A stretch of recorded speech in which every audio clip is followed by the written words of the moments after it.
మేడ్చల్ జిల్లా పోచారంలో కాల్పుల్లో గాయపడ్డ ప్రశాంత్ను సికింద్రాబాద్ యశోదా ఆసుపత్రిలో కేంద్ర మంత్రి కిషన్ రెడ్డి పరామర్శించారు. గో సంరక్షక్పై కాల్పులు జరిపిన ఘటనపై కిషన్ రెడ్డి ఆరా తీశారు.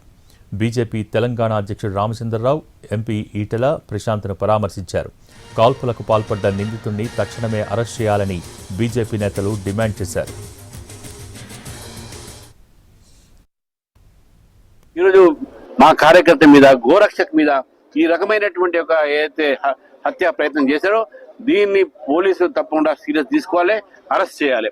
ఈ కాంగ్రెస్ ప్రభుత్వం వచ్చినప్పటి నుంచి మజ్లిస్ ఒక ఏదైతే విచ్చలవిడిగా ఈరోజు రాష్ట్రంలో వాళ్ళు సైజ్ చేస్తూ ఉన్నారు. మనం చూసాం, నిజామాబాద్ లో ఒక ఇన్సిడెంట్ జరిగింది, గతంలో ఇక్కడ ముత్యాలమ్మ ఇన్సిడెంట్ జరిగింది. ఈ రకమైనటువంటి ఎందుకు జరుగుతా ఉన్నాయి, ఎందుకు కాంగ్రెస్ పార్టీ ఆపలేకపోతా ఉంది? ఈరోజు ఇబ్రహీం అనేటువంటి వ్యక్తి స్వయంగా ఓల్సిటించల్ కారులో వచ్చి ప్రశాంత్ని పిలుచుకొచ్చి ఇలా ఫైట్ చేసి చంపే ప్రయత్నం చేసిందంటే ఇవాళ ఈ ప్రభుత్వం ఎటువైపు ఆలోచిస్తుందో మనకు అర్థం కావాలి. ఈ ప్రభుత్వం సంపూర్ణ బాధ్యత తీసుకోవాల్సి వస్తుందని చెప్పి హెచ్చరిస్తా ఉన్నాం.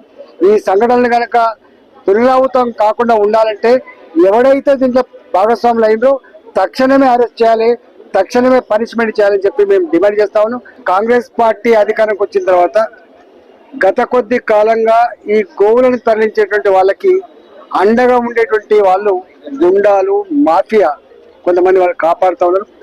అనేక సార్లు ఈ గుండాలు ఈ గోవులను తరలించేటువంటి వాళ్ళకి అండగా ఉండేటువంటి వాళ్ళు, మరీ ముఖ్యంగా ఎంఐఎం సంబంధించిన వాళ్ళు అనేక సార్లు ఘర్షణ జరిగినాయి.